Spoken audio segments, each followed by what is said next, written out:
वज़ीर आज़म शहबाज शरीफ और रूसी सदर प्यूटिन की आस्ताना में SCO इजलास से कबल अहम मुलाकात हुई, जिसमें दो तरफा ताल्लुकात समेत अहम उमूर पर तबादला ख्याल किया गया।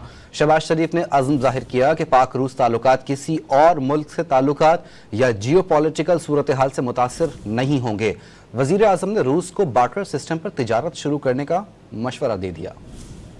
वजीर आजम शहबाज शरीफ और रूसी सदर व्लादिमीर पुतिन की अहम मुलाकात। आस्ताना में शंघाई ताउन तंजीम की इजलास की साइड लाइन पर होने वाली मुलाकात में दो तरफा ताल्लुकात समेत अहम उमूर पर तबादला ख्याल किया गया। शहबाज शरीफ ने दोबारा सदर मुंतखब होने पर व्लादिमीर पुतिन को मुबारकबाद पेश की, जोर दिया कि दो तरफा तिजारती ताल्लुकात को मजीद बढ़ाने की जरूरत है। वजीर आजम ने बार्टर सिस्टम पर दोबारा तिजारत शुरू करने का मशवरा भी दिया।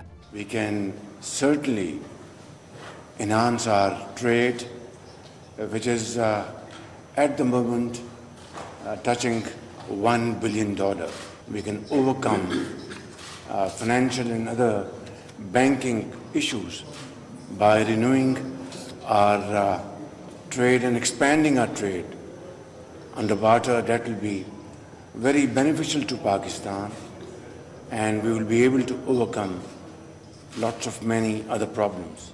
रूसी सदर ने खुशखबरी सुनाई कि दोनों ममालिक के दरमियान तिजारती रवाबित की बदौलत दो तरफा ताल्लुकात में मजीद बेहतरी आई है। ग़िज़ाई तहफ़्फ़ुज़ के शोबे में पाकिस्तान से ताउन बढ़ाने का ऐलान भी किया। इससे कबल वज़ीर आज़म शहबाज शरीफ 2 रोज़ा दौरा ताजिकिस्तान मुकम्मल करके काज़ाकिस्तान के दारुल हुकूमत आस्ताना पहुँचे, जहाँ वो शंघाई ताउन तंजीम के इजलास में मुख्तलिफ मसाइल पर पाकिस्तान का नुक्ता नजर पेश करेंगे। वो SCO प्लस समिट से खिताब करेंगे। वज़ीर आज़म के दौरा ताजिकिस्तान से मुतालिक मुश्तरका एलामिया में कहा गया कि शहबाज शरीफ की ताजिक सदर, वज़ीर आज़म और ऐवान ज़ीरीं के चेयरमैन से मुलाकातें हुई, जिसमें दो तरफा ताल्लुकात, आलमी और इलाकाई पेशरफ पर तबादला ख्याल किया गया। पाकिस्तान और ताजिकिस्तान के ताल्लुकात को मजीद मजबूत बनाने के अज़्म का इयादा भी किया गया।